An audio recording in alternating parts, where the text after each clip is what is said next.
Now to our exclusive interview with Michael's older brother, Jermaine. He came here to Neverland yesterday to talk to me, and he talked openly about the pain of learning the tragic news of his brother's death and why he and Jackson's own 3 children needed to see Michael Jackson one more time after he passed away.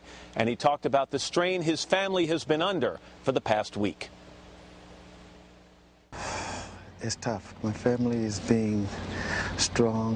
We've always been a family, and we're just holding together. But it's very tough. It's very tough.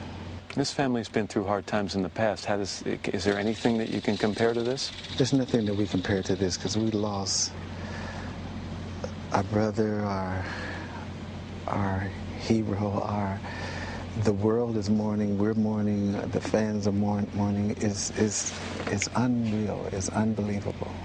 He first heard his brother was being rushed to the hospital from a friend.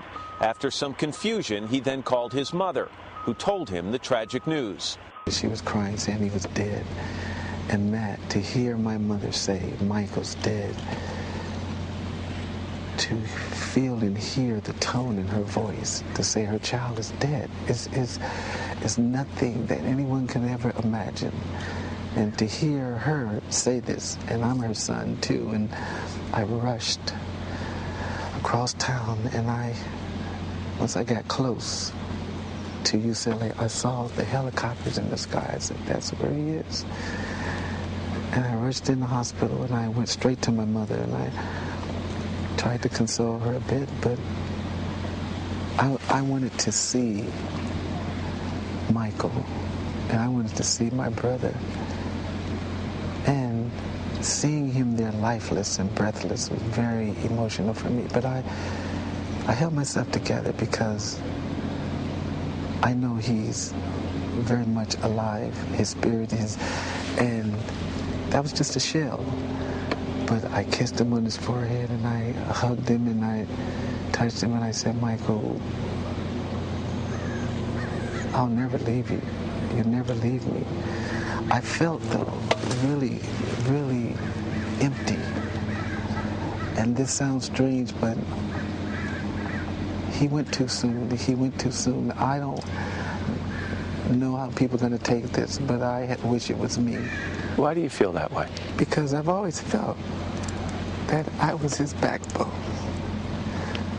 Someone to be there for him.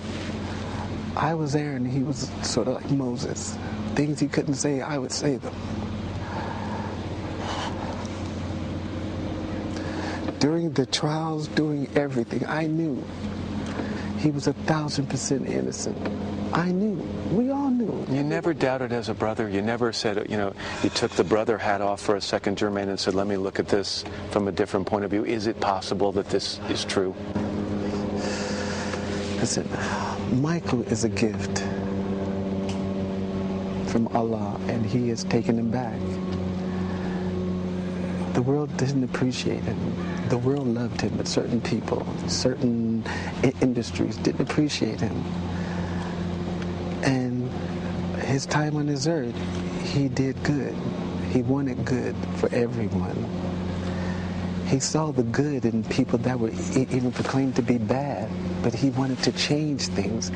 So the messages through his songs, through his lyrics, through his actions, going to hospitals, going to orphanages, trying to cure children of cancer, trying to just bring enlightenment. This place, Neverland, look at this place. I love it here because I feel him. This is his creation. Jermaine says speculation and rumors over what killed his brother have hurt his family. For people to come forth and say things that they don't have the facts to is very damaging to the family, to me, to us, because we don't know. We don't know. After having a physical and being proved to be totally healthy. But with such persistent rumors, if the autopsy report comes back and the toxicology comes back and it does show that he was using prescription drugs or abusing, would you be surprised? Would you be shocked? I would be hurt. Hurt why? Hurt because Michael has always been a person who was against anything like that. but I'm not saying it's right because it's not right. But in this business, the pressures and things that you go through, you never know what one turned to. I turned to... So you're saying it's possible? I really don't know, Matt. I really don't know. And I'm being honest. I really don't know. But I do know this, that Michael was always concerned about just everybody. And to have that weight on your shoulders and to have that kind of pressure, I don't know. I don't know. According to the will, Michael wanted your mom, Catherine, to care for his children. Yes. Your mom's 79 years old, Jermaine. Is she capable of that? Is she up to that task? She's capable. She's up to it because she's always with all the grandchildren all the time. She loves the laughter and the crying and all the excitement. Yes, she is. I mean, we're still her kids. Like, to them, we never grew up, but she's definitely capable. And she has someone with her to make sure that they're doing the right things. I thought it was a great will because the children are fine. My mother's the perfect person to be there, and it's definitely him.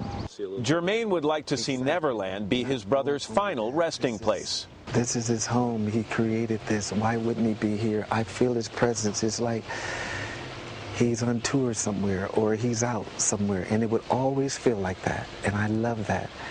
And I want my mother to come back here and feel what I feel, my brothers, my sisters, and them, because it's so important. I mean, he built this place with love, and you can see it and feel it. Look, it's quiet, it's peaceful.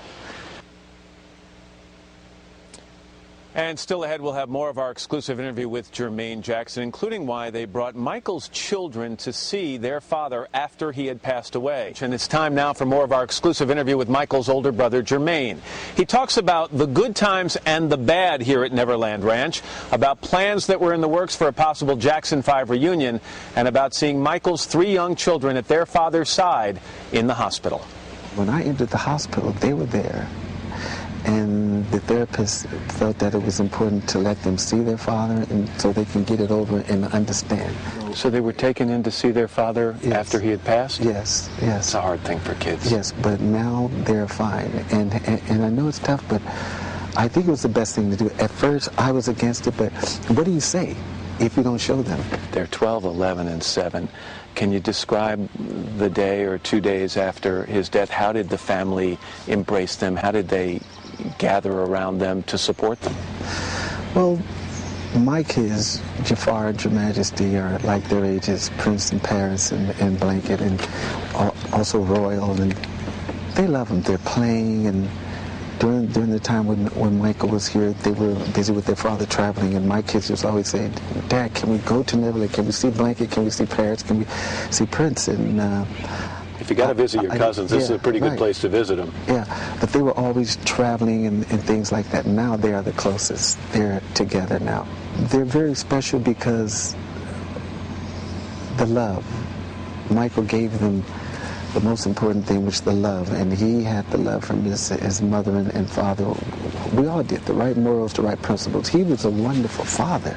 Clearly, Michael did not live what was a typical or normal life, and much has been made of the fact that some of the reasons for that were started very young because of your family's, being in the spotlight at such young ages. How much pressure do you think Michael felt? He became a victim of his own success, and what I mean by that is because it was hard for him.